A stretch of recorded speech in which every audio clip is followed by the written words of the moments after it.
పవిత్ర పుణ్యక్షేత్రం తిరుపతిని మద్య రహిత ప్రాంతంగా ప్రకటించాలని డిమాండ్ చేస్తూ వైఎస్ఆర్ కాంగ్రెస్ పార్టీ మహాధర్నా నిర్వహిస్తోంది. నేటి నుంచి 2 రోజుల పాటు నిరవధిక దీక్షలకు పూనుకుంది. తిరుపతి ఆర్టీసీ బస్టాండ్ సమీపంలో గాంధీ విగ్రహం ఎదుట ఎమ్మెల్యే భూమన కరుణాకర్ రెడ్డి నేతృత్వంలో వందలాది మంది నిరవధిక దీక్షలో పాల్గొంటున్నారు. తిరుపతిలో మద్యం షాపులకు వ్యతిరేకంగా వైఎస్ఆర్ కాంగ్రెస్ పార్టీ చేపట్టిన ఈ ఉద్యమానికి మహిళలు పెద్ద ఎత్తున సంఘీభావం ప్రకటిస్తూ నిరసన దీక్షలకు హాజరవుతున్నారు. పవిత్రతను కాపాడాలంటూ వైఎస్ఆర్ కాంగ్రెస్ పార్టీ సమర శంఖం పూరించింది. కంటిన్యూస్ గా నిరసనలు వ్యక్తం చేస్తోంది. 2 రోజుల క్రితం మహాధర్నా చేపట్టినటువంటి వైఎస్ఆర్ కాంగ్రెస్ పార్టీ ఎమ్మెల్యే భూమన కరుణాకర్ రెడ్డి ఇవాళ నిరవధిక దీక్షకు చేపట్టారు. గాంధీ సర్కిల్లో ఏదైతే ఉన్నామో ఆర్టీసీ బస్ స్టాండ్ దగ్గర దీక్ష కొనసాగుతుంది. చాలా మంది సంఘీభావం వ్యక్తం చేయడం జరిగింది. ఉదయం నుంచి సర్వమత ప్రాంతాల వివిధ వర్గాల నుంచి వచ్చిన వాళ్ళు, ప్రజా సంఘాలు అందరూ కూడా మద్దతు తెలుపుతూనే ఉన్నారు. ప్రస్తుతం కరుణాకర్ రెడ్డి నిరవధిక దీక్ష దగ్గర ఉన్నారు. తిరుపతిని చాలా కాలం, ఎందుకంటే ఆధ్యాత్మిక కేంద్రంగా ఉన్నటువంటి తిరుపతిని ఖచ్చితంగా మద్య రహిత ప్రాంతంగా ప్రకటించాలని చాలా కాలంగా భూమన కరుణాకర్ రెడ్డి దీక్ష చేపడుతున్న నేపథ్యం చూస్తున్నాం. ఆందోళన చేపడుతున్న పరిస్థితి చూస్తున్నాం. ప్రస్తుతం కరుణాకర్ రెడ్డి మీడియాతో మాట్లాడుతూ మరికొన్ని వివరాలు ఉన్నాడు.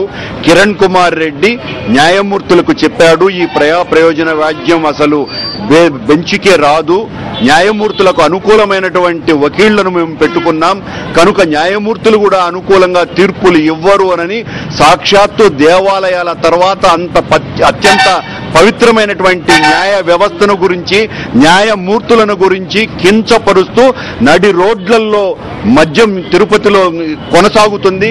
మద్యం ఎట్టి పరిస్థితుల్లోనూ నిషేధింపబడదు.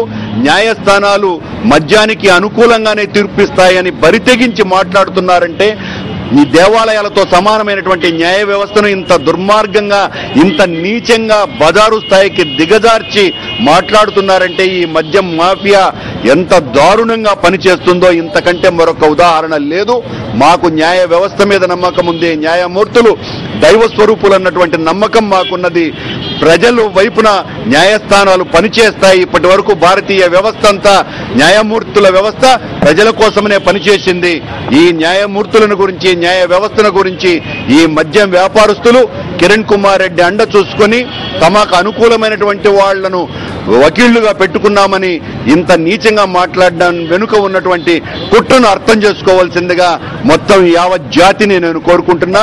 మద్యం నిషేధించేంత వరకు ఈ పోరాటం కొనసాగుతుంది.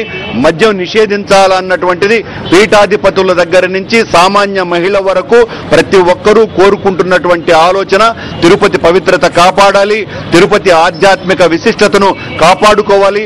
తిరుపతిలో వేల సంవత్సరాల చరిత్ర ఉన్నది. ఇక్కడ ప్రతి ఒక్క చాలా కాలంగా సీఎం కిరణ్ ఒకటే అంటున్నారు, తిరుపతి పవిత్రత కాపాడతామని.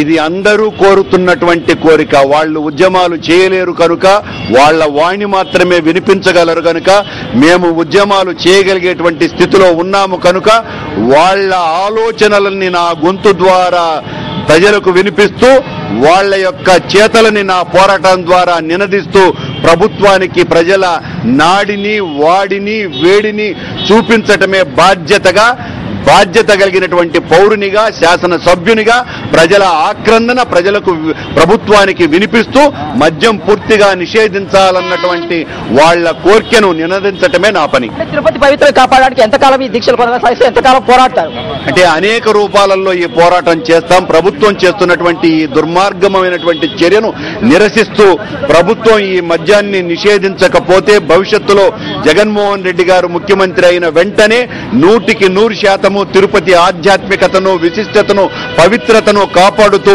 తిరుపతిలో మద్యం నిషేధించే విధంగా చర్యలు తీసుకుంటాం.